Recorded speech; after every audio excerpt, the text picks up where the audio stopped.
Good morning, world. It's Zilla. It's Mr. Bring You the Scripture so you can see the bigger picture. All right, we're going to jump back into Mark, starting in chapter 8, right at the top. Feeding the 4,000.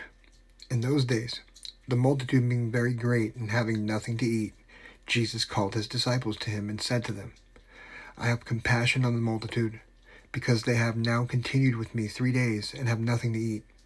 And if I send them away hungry to their own houses, they will faint on the way, for some of them have come from afar. Then his disciples answered him, How can one satisfy these people with bread here in the wilderness? He asked, How many loaves do you have? And they said, 7. So he commanded the multitude to sit down on the ground. And he took the 7 loaves and gave thanks, broke them, and gave them to his disciples to set before them. And they set them before the multitude. They also had a few small fish, and having blessed them, he said to set them before them.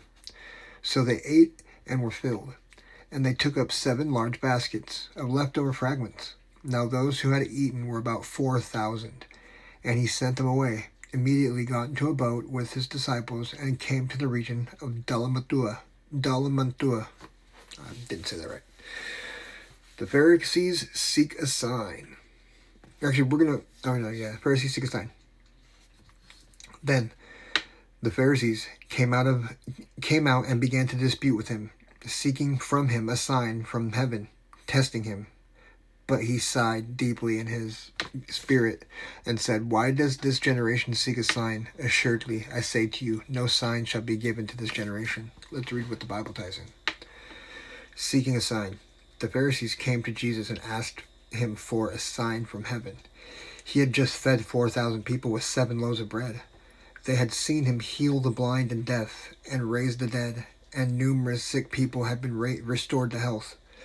What did they want? But this is so typical. Skeptics always want to see a miracle, or they want to hear a problem solved, but they still won't believe.